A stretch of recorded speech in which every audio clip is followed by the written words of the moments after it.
Tere tulemast digitundi. Juhend on mõeldud kooli digiblogi kasutajale. Alustame kooli kodulehest kpk.edu.ee. Läheme digiblogile. Teeme teise sammu veel ja digiblogisse peab sisse logima. Õpetajate kasutajad on loodud ja haridustehnoloogi käest saab kasutajakontod, parooli. Nii, jälgime siin paremal pool digiblogi menüüs logi sisse.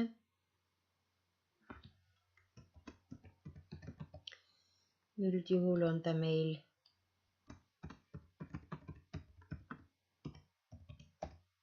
suure algustähega nimi. Ja niimoodi näeb välja siis sinu keskkond, kui sa hakkad postitama. Hiljutised tegevused ja postitused on siin olemas ja siin on meil töölaud, millega me võime kokku puutuda.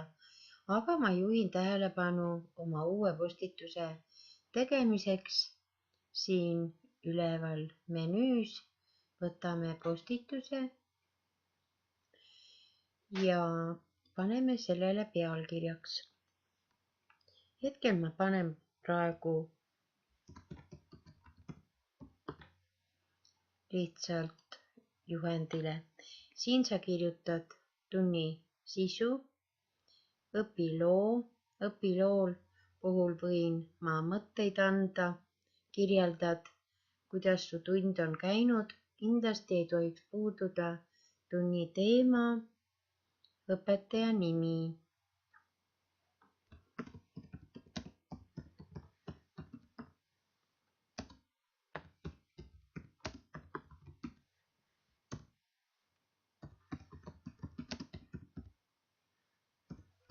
Nii, paned oma nime ja nüüd kirjutad õpiloo.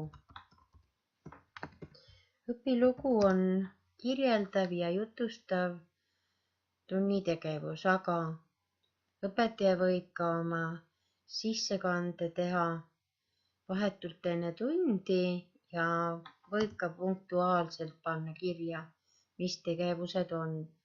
See on jälgida tunnis lihtsam. Siin kasutame nagu Wordiski näiteks järjekorranumbreid, mida õpetaja siin plaanib kõike teha. Kui sa oled siin seda menüünuppu kasutanud, loend töötab ise.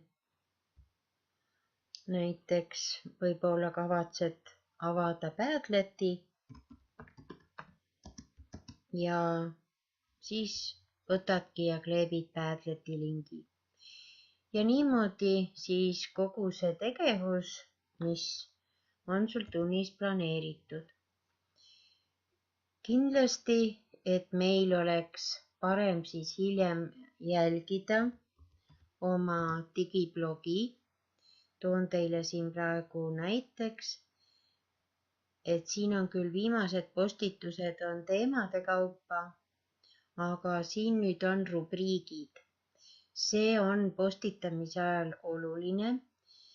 Märgid ära, missuguse klassitund sul on, mis õppeainetund sul on, kas sul on ka, siis ta on nutitund, kui sa kasutad seda ja linke ja nutitahvleid. Kui sul on midagi huvitavat, uutmoodi, see tähendab õpikäsitlusmetoodika on muutunud, märgid pärast selle ära. Õpilugu tuleks ka sel juhul märkida. Võõrkeeled olen ma kandnud siia võõrkeelte alla inglise keel ja vene keel. Ja ma näitan nüüd, kust te leiate. Rubriigid, alustame täitmist. Hetkel mina märgiksin ära siin 4. klassi. Märgiksin ära eesti keele. nii, no kui on lahtine digitund, siis võid kindlasti siin teha klõpsi. nii, ja kui sul on mitme õppeainega lõimimine, et sul tunnis on õpilastel kas kunstiga lõimitud, loodusega lõimitud eesti keel, olen teinud, võib seda märkida. Nutitund on ta mul. Õpikäsitlus on muutunud, õpiloomalisa on ka. Ja kui nüüd on meil need ka ära märgitud, siis leiame selle avaldamise nupu ja me avaldame selle loo. Hetkel ma avaldan, põhimõtteliselt saan ma näidata, kuidas me postituse kustutame.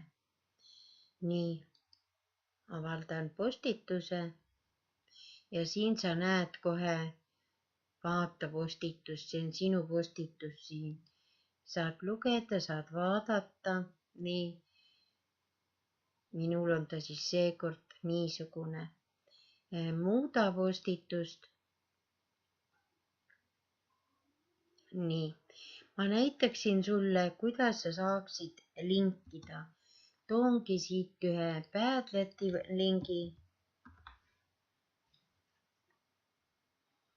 nii, võtan siit meie kooli viimati kasutatud Padlet, see on minuga jagatud, avalik, sina oled ise koostanud veebitahvli, nii, ja nüüd ma võtan sellest veebitahvlist ehk Padletist, võtan hiirega kopi. Nüüd lähen uuesti postitust muutma ja ma võin selle siit otse ka nii panna. Panen parem hiireklõps ja kleebi. Aga veel ta ei ole link. Tee aktiivseks ainult see aadress ja vaat niisugune väikene ketikene viib sind siis internetti otse. Näete, ja siis ta on sul niisugune sinine. Mina astun siit kas noolega, enteriga, nii, siis seda alumist edit lahtrit me ei puutu. Ja näete, me tegime siin muudatusi, siin programm küsib ja annab võimaluse uuendamiseks. Ja uuendame. Nüüd hea meelega ma teeksin teile ka ühe näite, kuidas embeedida. Embeedimine tähendab siis muuta seda elavaks. Ehk kohe kodulehel on ta toimiv. Nii, ma leian teile aadressi. Võtan praegu selle vahva spinneri või loosiratta. Hetkel ma seda eraldi teile ei näita, kuid näitan selle embeedimist. Ma kasutan siin selle muutmiseks, tuleks kasutada seda nuppu. Aga nüüd embeedimiseks. Embeedimisel on loodud siin keskkonnas kohe niisugune kood. Nii, võtan ka jälle, teen aktiivseks, võtan kopi. Nüüd lähen muuda postituslehe peale, aga nüüd tuleb meil siin seda vaadet muuta. Võtame siin, klikime nupule tekst. Nii, nüüd näitab meil seda. Nüüd on meil hoopis teistsugune vaade, ongi kogu meie vaade on siin antud HTML koodis. Ja jälgi, kus kohta sina soovid, näed, veidi sa leiad ikkagi, ütleme päris eesti keelt ka. Nii, hiireklikk on siis kõige lõpus, tulen siia alla ja nüüd teen, kleebin, parem hiireklõps, paste, näed, minu oma on ka siin mitmesuguste märgistustega. Ja kui sa soovid endas veenduda, näete, siis vahetame siin seda akent. Visuaalis on kohe näha, kas sul õnnestus see kood kleepida. Nüüd on jälle tehtud sellel lehel meil uuendusi ja ma muudan siin sinise klõpsiga ära. Tunnis sageli kasutab õpetaja ka kas videosid või fotosid. Selleks me kasutame siin meediafaili lisamist. Näitan siin selle ühtlasi ära. Jälgi, kus kohas on sinu hiir, tiksub siin selle loosiratta kõrval. Ma teen Enteriga, tulen alla ja alustan enda meediafaili otsimist.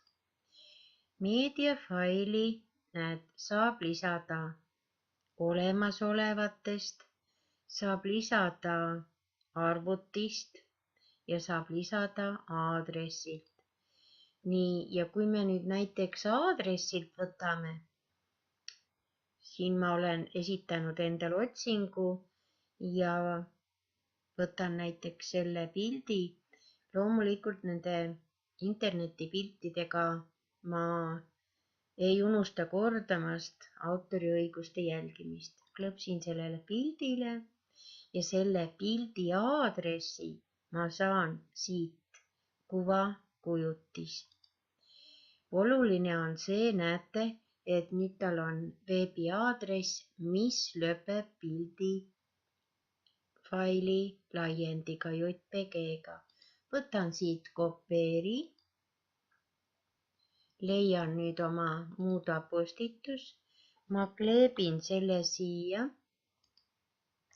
Kindlasti jälgisid, et seda veebiaadressi algust topelt ei tuleks. Lisa postitusse. Nii, ja see pilt tuleb siia. Ja nüüd, kui me nüüd selle uuesti vaataksime, külasta lehte, ehk et kust kohast me selle võtnud oleme, näete, see on ka kusagilt internetist võetud, üks õpetaja on Konguta kooli õpetaja on kasutanud. Nii, näete, temal on korrektselt ta viidatud. Meie peaksime endal seda sama tegema. Ja kui me nüüd tahame siia täiendust lisada, siis muudan ja kirjutan siia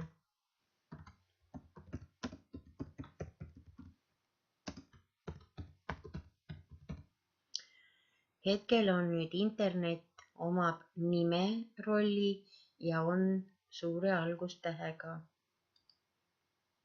Ja jälle tegime siin uuendusi. Leiame, kus me saame veebilehte uuendada. Ja nüüd on kõik oluline räägitud ja kui tõesti on midagi untsu läinud ja sa soovid oma postitust kustutada, näete, saada prügikasti on see koht, kui läheb terve postitus ära. Ja vaatad postitust.